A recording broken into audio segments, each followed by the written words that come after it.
सभी को नमस्कार। Rajasthan state pollution control board की जेएसओ जेई एग्ज़ाम के एक और वीडियो में मैं आपका स्वागत करता हूं। दोस्तों, अभी मैंने जैसे EIA के लिए प्रॉमिस किया था कि मैं एक और वीडियो बनाऊंगा EIA का, जो पार्ट 2 होगा, जिसके अंदर हम लोग रैपिड और कॉम्प्रहेंसिव EIA वगैरह की बात करेंगे। तो उस वीडियो को स्टार्ट करने से पहले मैं सबसे पहले आप लोगों के 2-5 मिनट लूँगा और अपने लाइफ का एक ऐसा इंसिडेंस बताऊंगा जिससे आपको थोड़ा सा इस एग्ज़ाम को लेकर के मोटिवेशन मिलेगा। मैं हमेशा से आप लोगों को एक चीज़ बोलता हूं कि टोटल सीट्स कितनी है उस पर ध्यान मत दो। आज मान लो 59 सीट्स जेएसओ की है, तो तुम लोगों का फोकस इस 59 पर नहीं होना चाहिए। तुम्हारा फोकस एक सीट पर होना चाहिए, क्योंकि तुम एक ही आदमी हो और तुम्हें एक सीट चाहिए जो कि तुम्हारे लिए सफिशिएंट है, क्योंकि तुम 59 सीट पे सेलेक्ट नहीं होने वाले हो, तुम एक ही सीट पे सेलेक्ट होने वाले हो। और ऐसा मैं क्यों बोल रहा हूँ, उसके पीछे मेरी लाइफ का एक इंसिडेंस है। मेरा एक मित्र था, जब हम लोग BSc के अंदर पढ़ते थे, तो BSc 3rd ईयर की बात है, उसमें हम लोग ऑलमोस्ट 40 बच्चों का हमारा पूरा बैच था। उस बैच में उस 3rd ईयर के अंदर ऐसा हुआ था कि हमारे जो कॉलेज के जो रिजल्ट्स आए थे वो बहुत ही पुअर आए थे। उसमें से हम लोग कोई 7-8 बच्चे जो थे वो पास हुए थे, बाकी सारे बच्चों को फेल कर दिया था। अब ऐसा ही आप लोग इंजीनियरिंग में अगर हो तो इंजीनियरिंग में भी आपने ये चीज़ देखी होगी कि बहुत बार ऐसे रिजल्ट्स आते हैं जो बहुत ही बकवास होते हैं और ऐसा लगता है कि कॉपी चेक करने वाले ने क्या चेक ही नहीं किया था, क्या सबको ही फेल कर दिया। ऐसा हमारे साथ भी हुआ था। हम 7 बच्चे उसमें से पास हुए थे, पर उसमें से जो बाकी के 33 बच्चे थे वो फेल हो गए थे, साफ साफ फेल कर दिया था। तो उसमें से उन फेल होने वाले बच्चों में से मेरा एक दोस्त था, जितेंद्र बहुत ही पढ़ने में एवरेज स्टूडेंट था, पर उस आदमी ने मेरी लाइफ में मुझे इतना इंस्पायर किया कि उसके बाद मैंने ये चीज़ सोच ली कि भाई मुझे लाइफ में किस तरह से आगे बढ़ना है। तो हुआ क्या था कि वो जो 33 बच्चे थे उनमें से कुछ बच्चों ने ग्रुप बनाया और यूनिवर्सिटी चले गए। वहाँ जाकर के उन्होंने रीचेकिंग की मांग की। रीचेक की मांग जब की उन्होंने, तो वहाँ के जो यूनिवर्सिटी के जो मुख्य मेंबर थे, उन्होंने इस मांग को स्वीकार कर लिया और 33 बच्चों की वापस से रीचेक कराई। तो उसमें से मोस्ट जो बच्चे थे उन लोगों को सप्लीमेंट्री दे दी। जब उसमें से सप्लीमेंट्री आ गई तो जितेंद्र भी उन सप्लीमेंट्री बच्चों में से एक था। वो जो जितेंद्र था, हम लोग रेगुलरली बात करते थे, हमारा बहुत ज़बरदस्त दोस्त है वो। तो रोज़ हम लोग बात किया करते थे, तो सप्लीमेंट्री की भी हम लोगों को तो पता नहीं थी, क्योंकि हम तो पास होकर के आगे की तरफ कोई और कोर्स वगैरह करने के लिए सोचने लग गए थे, BEd वगैरह करने की सोचने लग गए थे। तो जब सप्लीमेंट्री आ गया तो हमको खुशी हुई, भाई ये सप्लीमेंट्री आ गया तो बहुत बढ़िया, अब की बार तो जितेंद्र इसमें पास हो जाएगा। हम लोगों ने उसको फ़ोन करके पूछने की कोशिश करी, पर उसने फ़ोन नहीं उठाया। हम लोगों ने 2-5 दिन बाद वापस फ़ोन करके ट्राई किया, फिर फ़ोन नहीं उठाया। बहुत समय तक हम लोग फ़ोन करते रहे। सप्लीमेंट्री भी हो गई होगी, एग्ज़ाम वगैरह भी, हम भी हमारी लाइफ में बिज़ी हो गए। वापस से हम सारे दोस्त जो उसको फ़ोन करते थे, कभी फ़ोन नहीं उठाता था। एक आध बार कभी उसके माता पिता से बात हुई थी कि भाई जितेंद्र कहाँ है, पर वो तो भी फ़ोन वगैरह कभी भी हमारा नहीं उठाया करता था। उसके माता पिता का भी यही जवाब था कि भाई पता नहीं बेटा, वो तो हमसे भी बात नहीं करता। उसके बाद में 1 साल ऑलमोस्ट बीत गया था। 1 साल बीतने के बाद में फिर एक दिन हमारे घर के दरवाजे पर डोरबेल बजा करके, और मैं जैसे ही गेट खोला तो सामने जितेंद्र मिठाई का डब्बा लेकर के और मुस्कान के साथ में सामने खड़ा था। उसको देख करके मैंने कहा, भाई क्या चाह रहा है तू, था कहाँ इतने दिन। तो मतलब तुम सोच सकते हो कि वो कितनी बड़ी खुशी रही होगी उस समय कि 1 साल बाद में वो वापस से मुझे मिला, और एक मिठाई का डिब्बा हाथ में, और एक हाथ में कैलेंडर था उसके पास में। जैसे जो अपन कोई कंपनी में काम करते हैं और उसका कैलेंडर होता है ना, वो कैलेंडर साथ में था, मिठाई का एक डब्बा था, और आकर के और मुझसे बोलता है कि भाई मेरा बैंक में सिलेक्शन हो गया। तो वो जो चीज़ थी उसने मेरे लाइफ को एकदम से बदल दिया। हमने उससे सारी चीज़ें पूछी, भाई क्या हुआ, तो 1 साल तक था कहाँ। तो अजमेर हमारा यूनिवर्सिटी लगता था, तो MDSU अजमेर के अंदर हम लोग उस यूनिवर्सिटी के अंडर आते थे, तो उसने अजमेर यूनिवर्सिटी के अंदर जब वो 33 जने रीचेक के लिए गए थे ना, तो ये रीचेकिंग के बाद में जितेंद्र वापस भिलवाड़ा आया ही नहीं, ये अजमेर ही रुक गया। अजमेर रुक करके और इसने एक बैंक की कोचिंग ज्वाइन कर ली, बैंक की कोचिंग ज्वाइन करके और 1 साल तक कंटिन्यू उसके लिए पढ़ता रहा। उसमें से किसी बैंक का उसने फॉर्म भरा था, I think central bank of India या कोई ऐसा बैंक था, या union bank, I don't know क्या था क्या वो, पर उसने एक बैंक का फॉर्म भरा और उसके अंदर 53 सीटें थी। उसमें से केवल 1 सीट जो थी वो रिजर्वेशन कैटेगरी में थी, और वो जो कैटेगरी थी जो जितेंद्र की थी उसके अंदर 1 ही सीट थी। और जब उसने फॉर्म भरा, उसकी तैयारी इतनी ज़बरदस्त थी कि वो उसके साथ में, अच्छा ऐसा नहीं कि उस कैटेगरी के अंदर वो अकेला बंदा था, उसमें बहुत सारे बंदे थे, पर जब उसने फॉर्म भरा और इंटरव्यू तक पहुंचा तो उसके बाद में उस 1 सीट के ऊपर उसने क्वालिफाई किया। वो ऑल ओवर इंडिया एग्जाम था, तो मैं ये और बता दूं कि 53 सीट पे ऑल ओवर इंडिया में 1 ही सीट थी और उसमें भी जितेंद्र ने क्वालिफाई किया। एक लड़का जो बीएससी 3rd ईयर के अंदर फेल हो गया, उसने कैसे तो सप्लीमेंट्री का एग्जाम दिया होगा, कैसे वो पास हुआ होगा, कैसे उसके अंदर वो मोटिवेशन आया होगा कि मैं बिल्कुल ही अपने आप को गायब कर लूं। उस मोटिवेशन के बाद में मैंने ज़िंदगी में ये चीज़ डिसाइड करी कि जब भी मुझे कभी कुछ करना होगा, कभी कुछ बनना होगा, या कभी कुछ कर दिखाने की मेरे अंदर जज्बा आएगा, तब मैं खुद को गायब कर लूँगा। दुनियादारी से खुद को दूर कर लो दोस्तों। अभी ये समय है, ना दुनिया को तुम्हारी पता पड़े कि तुम कहाँ हो, ना तुम्हें दुनिया का पता पड़े कि क्या हो रहा है। बस इसी मोटिवेशन के साथ में ये वाली बात याद रखते हुए हम लोग आज का वीडियो स्टार्ट करते हैं। तो रैपिड और कॉम्प्रहेंसिव EIA की शुरुआत करते हैं। वैसे तो मैं पहले भी एनवायरनमेंट इम्पैक्ट असेसमेंट का एक वीडियो बना चुका हूं, पर फिर भी जो लोग वापस से अभी केवल इसी वीडियो को देख रहे हैं उन लोगों के लिए एक बार EIA होता क्या है उसकी बात कर रहे हैं। ये अब आप हिंदी में भी एक बार पढ़ लेता हूँ और इंग्लिश में भी एक बार पढ़ता हूँ कि भूमिका हमारी अच्छे से बन जाएगी। तो EIA क्या है? Evaluate the potential environment consequences of A proposed project, plan और डेवलपमेंट। पहली बात तो इवेल्युएट करना है किसका? पोटेंशियल एनवायरमेंटल कॉन्सिक्वेंसेस का, मतलब पर्यावरण के ऊपर पड़ने वाले परिणामों का मूल्यांकन करना है। किसके द्वारा? ए प्रपोज्ड प्रोजेक्ट, कोई परियोजना, प्लान योजना, या कोई डेवलपमेंट का प्रोग्राम हो, कोई भी इस तरह की चीज़ होगी तो उसके ऊपर एनवायरनमेंट का क्या परिणाम निकलेगा, उस पर एनवायरनमेंट पर किस तरह का प्रभाव पड़ेगा, उसको समझने का प्रोसेस जो है उसको हम लोग EIA कहते हैं। ये सिंपल सी परिभाषा है। इसमें हम लोग क्या करते हैं? द पर्पज ऑफ EIA का पर्पज क्या? अब देखो एक बात एग्जाम के लिए इंपॉर्टेंट है, जिसमें भी ऐसे 3 पॉइंट्स आते हैं ना, यहां से क्वेश्चन बनता है। देखो, आइडेंटिफाई, प्रिडिक्ट एंड एसेस क्या? Environment effect of A project before it approved और कैरिड आउट। तो इस तरह की जो 3 आते हैं ना, तो 3 ऑप्शन में दे देंगे ABC में, और 4 दे देंगे नन ऑफ दीज, और पूछ लेंगे भाई, या ऑल दे देंगे और बोलेंगे बताओ भाई EIA के बारे में कौन सा सही, तो आप बोलोगे ऑल। आइडेंटिफाई, प्रिडिक्ट और असेस करना। किसको? आइडेंटिफाई मतलब पहचान, प्रिडिक्ट यानी भविष्यवाणी करना, और आकलन करना किसका?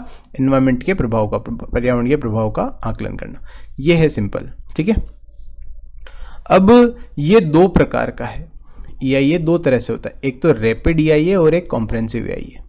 इसमें सबसे पहले हम लोग देखते हैं कि ये कॉम्प्रहेंसिव EIA क्या है। तो कॉम्प्रहेंसिव EIA क्या है? एक डिटेल स्टडी है। कोई भी प्रोजेक्ट हो, है ना, कोई भी काम हो, कोई भी बड़ा काम हो, उसकी एक डिटेल स्टडी, विस्तृत और संपूर्ण मूल्यांकन करना है। अब जो EIA के जितने भी स्टेप्स हैं ना, पहली बात तो कमेंट सेक्शन में बताओ EIA के कितने स्टेप्स हैं अभी फिलहाल में, है ना। और EIA इम्पैक्ट असेसमेंट के अंदर जो 4 स्टेप्स हैं उनका नाम भी कमेंट सेक्शन में डालना, तो मुझे पता पड़ेगा कौन कौन इस वीडियो को देख रहा है और कहाँ कहाँ से देख रहा है ना। डाल भी देना कहाँ कहाँ से देख रहे हो, ये भी बताना, ठीक है। इसके अंदर क्या क्या नापा जाता है? तो वायु की गुणवत्ता मतलब एयर क्वालिटी, पानी की गुणवत्ता वाटर क्वालिटी, है ना, पारिस्थितिकी तंत्र इकोसिस्टम, वन्य जीव वाइल्ड लाइफ, और सोशल और कल्चरल इम्पैक्ट्स। तो ये सारी चीज़ें जो हम लोग पढ़ते हैं ना, वो हम लोग पढ़ते हैं एनवायरमेंट मैनेजमेंट प्लान के अंदर, ठीक है। ईएमपी की भी मैंने बात करी थी ना, ईएमपी की भी बात करेंगे। ईएमपी ईआईए का ही एक पद है, ईआईए का ही एक स्टेप है, ठीक है। पब्लिक हियरिंग और डिसीजन मेकिंग के बीच का एक स्टेप है ईएमपी, एनवायरमेंट मैनेजमेंट प्लान। उसके अंदर एनवायरमेंट के जितने भी एस्पेक्ट्स हैं उनको देखा जाता है, ठीक है। तो यहाँ हम लोग उस पूरे ईआईए की सारी प्रक्रिया को हम लोग देखते हैं। 2006 का जो ईआईए में अमेंडमेंट था ना, उसके अंदर जो ईआईए उसको 4 स्टेप्स में बांट दिया था, ठीक है। वो कौन कौन से वो तुम लोग कमेंट करोगे। बाकी उससे पहले ईआईए के सारे स्टेप्स जो थे वो इंडिया के अंदर भी फॉलो होते थे, ओके। अब इसके अंदर इस प्रोसेस में द प्रोसेस टिपिकली इंक्लूड क्या क्या होता है, डाटा कलेक्शन होता है, उसके अलावा बेसलाइन स्टडीज़ होती है, उसके अलावा डिटेल इम्पैक्ट असेसमेंट को देखा जाता है। हिंदी के अंदर इसमें डेटा का संग्रह किया जाता है, आधारभूत उसका अध्ययन किया जाता है उसका, और उसके बाद में विस्तृत उसके प्रभावों का और ज़्यादा आकलन किया जाता है। इसमें जनरली फील्ड सर्वे जहाँ पे प्रोजेक्ट लगना है वहाँ के आसपास की चीज़ों को देखना, उस ग्राउंड पर जा कर के देखना, उसके अलावा उसके डेटा क्या क्या उस टाइम पे एक्चुअल में अभी करंट के अंदर उसकी क्या क्या रिपोर्टिंग है और बाद में इम्पैक्ट होने पर क्या क्या रिपोर्ट हो सकती है, उन चीज़ों को एनालाइज करना, उसके बाद में कंसल्टेशन करना एक्सपर्ट के साथ में, ताकि उसके जो प्रभाव हैं उसको ज़्यादा अच्छे से स्टडी किया जा सके। ये जो कॉम्प्रिहेंसिव एआई है ये टाइम कंज्यूमिंग प्रोसेस है, ठीक है। दूसरा रिसोर्स इंटेंसिव है।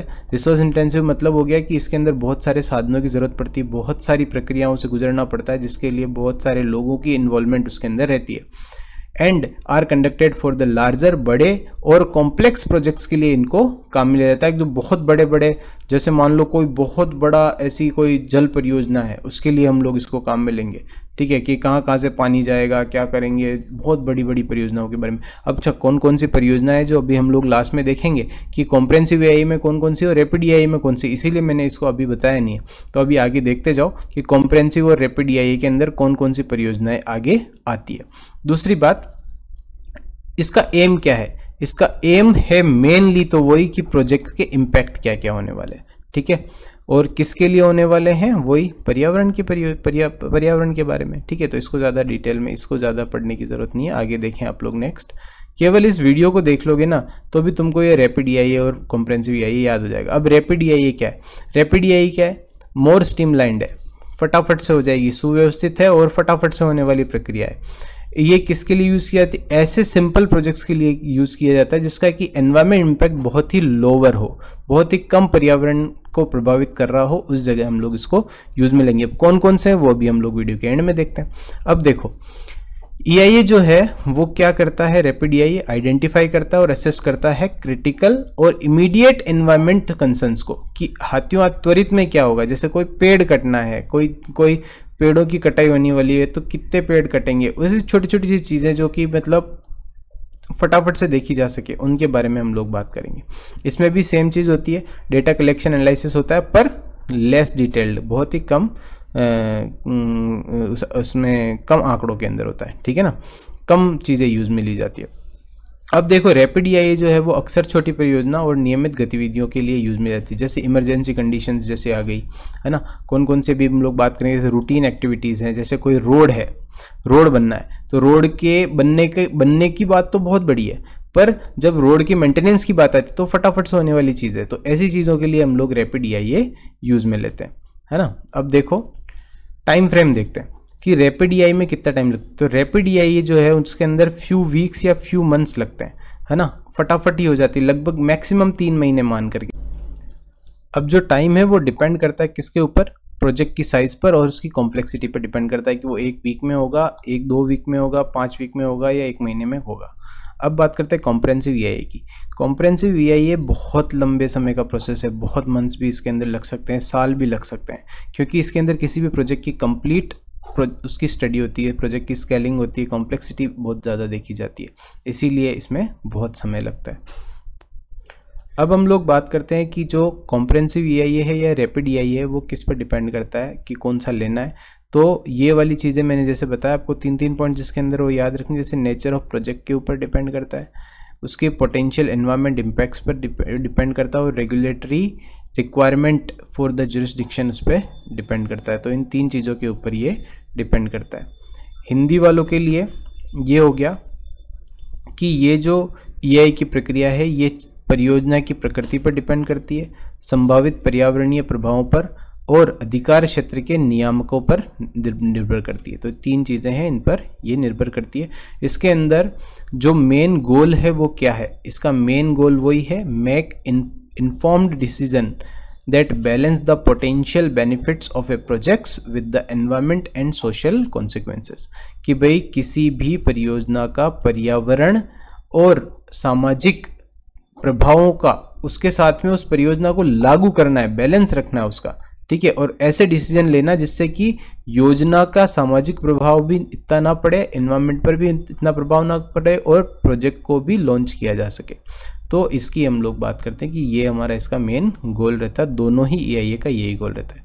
अब हम लोग बात करते हैं एग्जांपल्स की रैपिड EIA किसके लिए यूज़ में रहता है। तो सबसे पहले तो जो रैपिड EIA है वो आपको पता ही है, रोड मेंटेनेंस जो मैंने बात करी थी उसके काम के लिए, कि कोई भी जो सड़क है उसका नियमित रख रखाव, पुनरुत्थान मतलब नवनिर्माण करना, उसके अंदर कोई चीज़ चेंज करना है तो वो मामूली मरम्मत आदि के लिए काम में लेता है। अब आपको पता ही ये छोटी सी चीज़ है तो इसके लिए कोई कॉम्प्रिहेंसिव EIA करने की ज़रूरत नहीं है। उसके बाद में कोई स्मॉल स्केल का कंस्ट्रक्शन है, जैसे कोई एक फैमिली है वो अपना घर बनाना चाहती है, कोई वाणिज्य भवन बनाना चाहता है, कोई काम धंधे की दुकानें बननी चाहिए, कमर्शियल बिल्डिंग्स वगैरह बनाने में काम में लिया जाता है।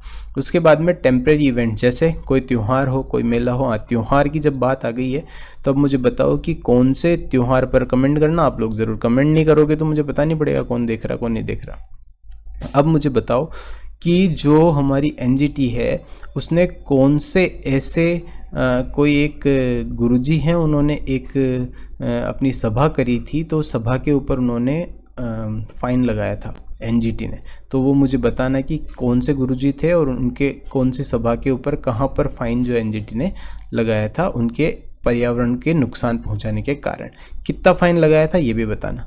उसी तरह से कोई एग्रीकल्चर एक्टिविटी है उसके लिए भी ये किया था। आपको पता है एग्रीकल्चर जो मानसून का जुआ है हमारे राजस्थान के अंदर, तो अगर एग्रीकल्चर के अंदर ज़्यादा समय लग जाएगा EIA में तो फिर मुसीबत हो सकती है। तो जुताई, रोपण, कटाई, इस तरह के जो काम है उसके लिए तेज़ी से EIA करने की ज़रूरत पड़ती है। इस तरह से इमरजेंसी रिस्पॉन्सेस, जैसे कोई तेल रिसाव हो गया, कोई प्राकृतिक आपदा आ गई है ना, तो उसके अंदर भी आपको फटाफट से रैपिड EIA करना पड़ेगा ताकि रोकथाम और सफाई का काम आसानी से किया जा सकता है। इसी तरह से माइनर इंफ्रास्ट्रक्चर रिपेयर्स, जैसे कोई ब्रिज वगैरह है, डैम्स हैं, पाइपलाइंस बनाना है, जिसके अंदर ज़्यादा बड़ा काम ज़रूरत नहीं है, ज़्यादा बड़ी वर्क की ज़रूरत नहीं है, वहाँ पर भी रैपिड EIA किया जा सकता है। मेनली आगे रूटीन इंडस्ट्रियल एक्टिविटीज़ है ना, उसके लिए भी रैपिड EIA किया जाता है। अब हम लोग बात करते हैं कॉम्प्रिहेंसिव EIA किसके लिए किया जाता है। अच्छा, एक ये और है कि अगर ये भी क्वेश्चन पूछने लायक है कि जैसे मान लो आपको कोई विंड टरबाइन बनानी है, तो विंड टरबाइन जो है वो एक स्मॉल स्केल का काम है, छोटी सी जगह पर लगती है, तो उसके लिए भी हम लोग क्या करेंगे, रैपिड EIA करेंगे। अब हम लोग बात करते हैं कॉम्प्रिहेंसिव EIA किसके लिए करेंगे। तो इसके लिए मेजर इंफ्रास्ट्रक्चर डेवलपमेंट, बड़े बड़े जैसे कोई हवाई अड्डे, बंदरगाह है ना, प्रमुख कोई पुलों का निर्माण करना, राजमार्गों का निर्माण करना, मतलब NH का निर्माण करना है ना। इस तरह से हाई स्पीड ट्रेन के लिए कोई बहुत बड़ा परियोजना है तो वहाँ पर हम लोग बात करेंगे कॉम्प्रिहेंसिव EIA, ठीक है।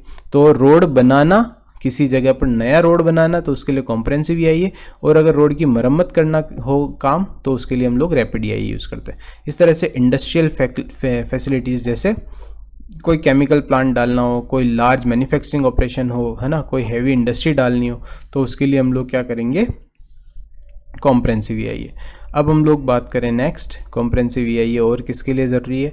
तो कोई माइनिंग के प्रोजेक्ट्स हो है ना, कोई ऐसे काम हो जिसके अंदर खुले में गड्ढे करेंगे, खदानें बनेगी बड़ी बड़ी है ना, तो वहाँ पर हम लोग माइनिंग ऑपरेशन करेंगे, वहाँ पर EIA करेंगे। फिर हो गया अर्बन डेवलपमेंट के काम है, कोई बहुत बड़ी बड़ी परियोजनाएं, आवासीय परियोजनाएं हैं, जैसे कोई नगर पालिका, नगर परिषद कोई बहुत बड़े बड़े भवनों का निर्माण करिए, वहाँ पर करेंगे। एनर्जी जनरेशन प्रोजेक्ट है, कोई ऐसे पावर प्लांट्स वगैरह लगाने, कोयला आधारित परमाणु या पनबिजली घर लगाने, बड़ी योजनाएँ हैं, वहाँ पर हम लोग कॉम्प्रिहेंसिव EIA करेंगे। मेजर रियल एस्टेट हो गया, जैसे वही अभी हम लोगों ने बात कर ली कि बड़ी बड़ी अचल संपत्तियों का निर्माण, रिसोर्ट, गोल्फ कोर्स है ना, आवासीय परिसर बहुत सारी संख्या में एक साथ जब बनाए जाते तो भी हम लोग कॉम्प्रिहेंसिव EIA करेंगे। अगर एक परिवार के लिए जब बात होगी तो हम लोग ने देख ही लिया, रैपिड EIA के अंदर आएगा। लार्ज स्केल एग्रीकल्चर, कोई फॉरेस्ट्री वगैरह, वानिकी वगैरह बनाएंगे तो वहाँ पर भी हम लोग यही चीज़ करेंगे। फिर ट्रांसपोर्टेशन प्रोजेक्ट्स अभी पहले हम लोग बात कर ही चुके हैं, वहाँ पर भी सबवे सिस्टम वगैरह है, नई रेल लाइंस डालनी है, कोई सबवे सिस्टम बनाना है, तो वहाँ भी हम लोग कॉम्प्रिहेंसिव EIA करेंगे। इस तरह से वाटर रिसोर्सेज मैनेजमेंट, जैसे कोई बांध है, कोई जलाशय का निर्माण है ना, डैम्स, रिजर्वायर्स, कोई वाटर डाइवर्जन स्कीम है ऐसी जिसके अंदर जैसे नदियाँ जोड़ो परियोजना है, ऐसी जो परियोजनाएं हैं उसके अंदर भी हम लोग वाटर वहाँ पर कॉम्प्रिहेंसिव EIA करेंगे। इस तरह से कोई डिफेंस या मिलिट्री की कोई चीज़ें हो रही हो, ऐसे कोई सैन्य गुप्त ठिकाने बन रहे हो, मिलिट्री बेसिस बन रहे हो, ट्रेनिंग फैसिलिटीज़ हो, कोई लार्ज डिफेंस इंस्टॉलेशन हो, वहाँ पर भी हम लोग क्या करेंगे, कॉम्प्रिहेंसिव EIA करेंगे। अब जो लास्ट पॉइंट है वो ये कि दोनों में सिमिलर क्या था, तो दोनों के अंदर जो सिमिलर चीज़ है वो ये कि दोनों ही EIA जो है वो पर्यावरण के परिणामों की विस्तृत समझ को जानने के लिए किया जाता है और प्रतिकूल प्रभावों को कम करने के लिए किया जाता है, ताकि जो सस्टेनेबल डेवलपमेंट है, जो सतत विकास है, जो पोटेंशियल एनवायरमेंट कॉन्सिक्वेंसेज है, उनको रोकते हुए किया जा सके। ठीक है, तो ये बात हम लोगों ने करी, ये था रैपिड और कॉम्प्रिहेंसिव EIA। होप सो आप लोगों को ये चीज़ पसंद आई होगी। और इसके अलावा आपको एक और जानकारी दे दूँ, हमारी माइनर टेस्ट सीरीज चल रही है, आप लोग 20 रुपये दे करके और एक टेस्ट का डेमो भी उसके अंदर ले सकते हैं। बहुत बहुत धन्यवाद, आपका दिन शुभ हो।